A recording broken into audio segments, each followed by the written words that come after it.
Dostlar salam, hər vaxtınız xeyir olsun. Gürcüstanda 100-cü gündür ki, İvanişvili Kobaxidze rejiminə qarşı xalq etirazı davam edir.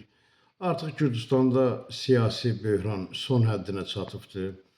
Xalqla hökumət arasında, hökuməti dəstəkləyən, demək, bir qrup arasında ciddi uçurum yaranıbdır.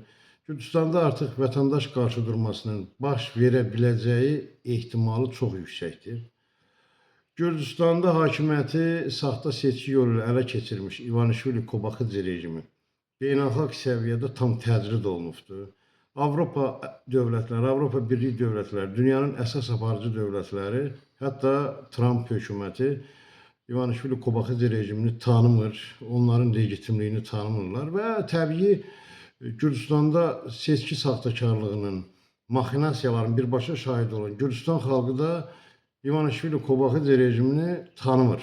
Saxta, normal bir hökumət kimi qəbul edir. Bugün görürük Gürcüstanın saxta baş naziri Kobaxidze düşübdür, avtoritar ölkələrin canına səfər edir, dəstək axtarır, maliyyə, pul dilənməyə gedibdir. Gürcüstan hökumətinin resursları bitməkdədir. Bildiyiniz kimi Almaniyadır, İsveçrədir, İsveçdir, Fransadır, Polşadır, digər Avropa dövlətləridir, Kanadadır, Böyük Britaniyadır. Bunların hamısı Gürcüstana maliyyə yardımını, humanitar yardımları, qrantları tam dayandırıblar. Və artıq mən əvvəlki çıxışlarımda da demişdim ki, may ayından etibarən Gürcüstanda həm iqtisadi, həm sosial böhran baş verəcək. Larinin kursu tam düşəcək. Hardasa $100, $400 həddinə gəlib çata bilər. Və bundan başqa da artıq Avropa dövlətləri, Şengen ölkələri Gürcüstan vətəndaşlarını kütləvi şəkildə deportasiya eləməyə başlayıblar. Əvvəllər Almaniya idi, Polşa idi, İsveç idi, Fransa idi. Bunlar sənədsiz, vizasız, iş icazəsi olmadan işləyən Gürcüstan vətəndaşlarına göz yumurdular, dəymirdilər.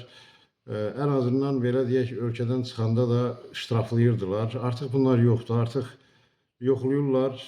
Sənədləri düz deyilsə, müddətdən artıq qalıbsa, tuturlar da normal təyyarə ilə yox, hərbi nəqliyyat təyyarələri ilə Gürcüstana deport edirlər. Hazırda Avropada hardasa 300 minə yaxın Gürcüstan vətəndaşı var. Bizə daxil olan informasiya görə bu yaxın 2 həftə ərzində 14 min Gürcüstan vətəndaşlarını Fransa, İsveçrə, İsveç, Almaniya, Polşa, Çexiya Gürcüstana deport edəcək. Artıq onların yerləri müəyyən olub, bir çoxlarını da demək həbs ediblər, müvəqqəti saxlama məntəqəsində saxlayırlar. Hərbi nəqliyyat təyyarələri ilə də göndərəcəklər Gürcüstana. Görə indi həmin o şəxslərə İvanişvili Kobaxidze rejimi sahib çıxa biləcəkmi, onları işlə təmin edə biləcəkmi? Vəziyyət bu həddədir. Gürcüstanda yaşayan milli azlıqların durumu da yaxşı deyil. Məsələn, Polşa keçən həftə bütün kriminal qruplaşmalara daxil olan şəxsləri həbs elədi. Onları kütləvi şəkildə 2000-ə yaxın vətəndaşı Gürcüstana deportasiya elədi. Yəni demək istədiyim odur ki, oğurluq da artacaq bu Marneolidə, Bolnisidə, Dumanisidə oğurluq artacaq, adam soymaq artacaq, böğrünüzə bıçaq diriyib telefonu əlinizdən almaq, pulunuzu əlinizdən almaq, bu məsələlər artacaq. Özünüz də görürsünüz ki, gündə bir adam öldürürlər, güllələyirlər, bıçaqlayırlar. Polis idarələri bu cinayətləri qəsdən açmır. Marneoli prokurorluğudur, Marneoli polis idarəsidir, Bolnisi polis idarəsidir. Məsələn, Marneoli polis idarəsi, bunlar heç bir fəaliyyət göstərmirlər. O cinayətkarlar da Gürcüdür deyə onların, belə deyək, cinayət işlərini qurdalamırlar. Məsələn, bunların işi, məsələn, məni şərləmək istəyirdi Marneoli polis idarəsi, Marneoli prokurorluğu, əllərinə bir şey keçmədi. Amma adam öldürüb, birini avtomobillə Azərbaycanlı 2 gənci vurub, həyatını əlindən alıb, birini suda boğublar.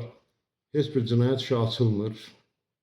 Bunu da, yəni belə deyək, belə çıxır ki, Gürcüstan Daxili İşlər Nazirliyi Azərbaycanlılara qarşı cinayət törədən Gürcülərə, milliyyətcə Gürcü şəxslərə demək göz yumur. Yəni həvəsləndirir ki, gedin, öldürün, məhv eləyin.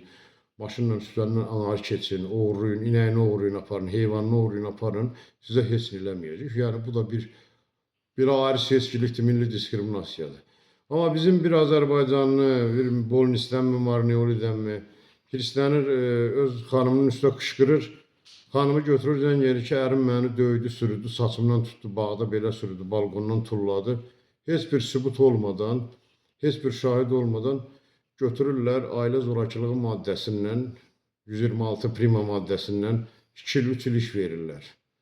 Yəni, bax, belə bir vəziyyətdir. Bu vəziyyətə də gətirən adamlar səsini güclariyə satıb 41 nömrəyə, Gürcü arzusuna səs verənlər fikirləşsin ki, əsas bəla onların başında olacaq. Artıq Litvadır, Polşadır, Almaniya Xarici İşlər Nazirliklərində, Daxili İşlər Nazirliklərində seçki saxtakarlığında iştirak eləmiş vəzifəli şəxslərin, Gürcüstan vətəndaşlarının, Kartulu Oçnevanın, o 41-in belə deyək, təbliğatçılarıdır, əsas fəal üzvlərdir. Onların hamısının adları verilib, onların nə ailə üzvləri, nə oğulları, nə uşaqları Avropaya gələ bilməyəcək. Onları aeroportdan qaytaracaqlar. Onlar istəyirdilər ki, Rusiya gəlsin Gürcüstanda nəzarət ələ keçirsin. Rus yönümlü Gürcü arzusu hakimiyyətdə gəlsin. Seçkidə bunlar bu yönümdə işləyirlər. Getsinlər Rusiyaya, Belarusiya getsinlər. Lukashenko babalarının yanına, Putinin yanına getsinlər. Avropada isə Gürcüstan hökumətindən bağlı mövqe dəyişmir. Avropa ölkələri Gürcüstanın saxta, qeyri-legitim hökumətini tanımırlar və tanımayacaqlar da. Bizim Gürcüstanda yaşayan Azərbaycanlılar isə sosial və maliyyə